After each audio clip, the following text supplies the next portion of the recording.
Thank you and welcome again to this wonderful channel. I always tell you this is not my channel, it's Mwananchi's channel, because it's Mwananchi was given me a mandate to analyze politics, to speak on behalf of them, and also to tell you and update you what is going in our country. So my good names are Brenda Kangai, and I'll be vying for the Nairobi Woman Representative seat.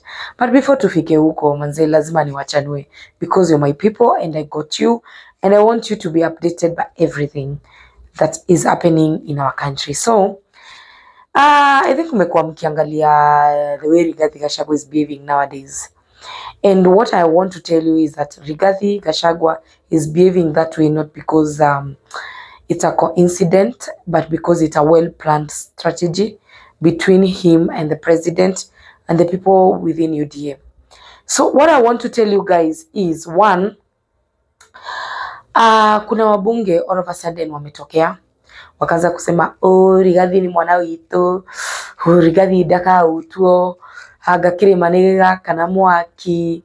So I want to tell you this. There is no difference between Rigathi Gachagua and William Samoei Ruto. They're just birds of the same feathers, but working on a different strategy.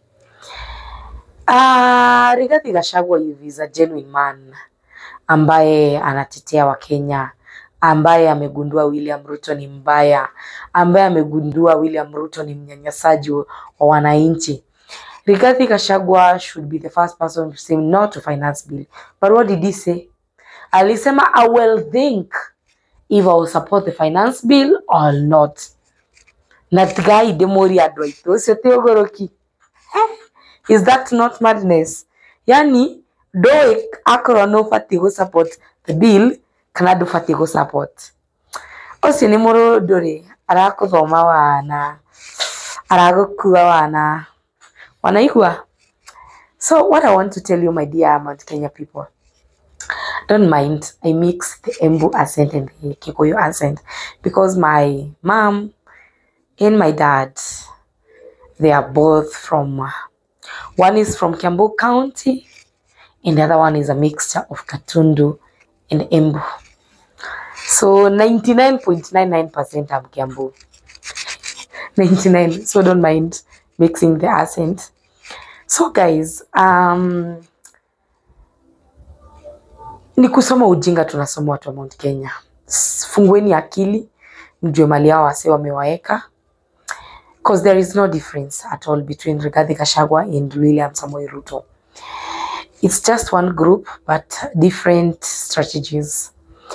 And if you're very keen, the strategy that Rigathi Gachagua is trying to use is the same strategy that William Ruto used between 2013 and 2022 before he became president. What did William Ruto do?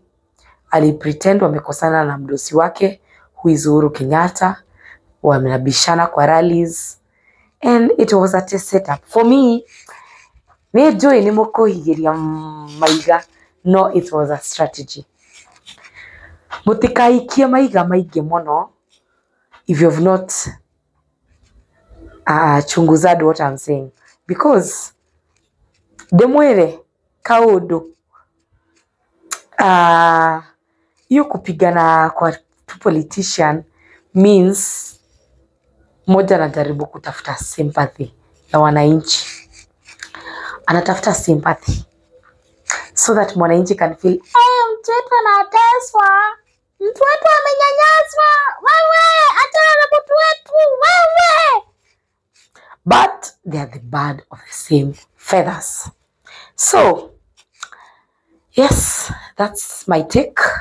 So wale wabunge wana pretend we are supporting Gachagua. Tulijua mko pro Ruto, but undercover. In this time round, Mwananchi is updated, because Brenda Kangai is here to speak the truth, to analyze the truth, and to tell Mwananchi what is happening. So before hata tuendelee sana, keep in touch with the finance bill. Jua mbunge wako atarusha kura wapi, so that 2027 nyumbani. Mosie koinoka.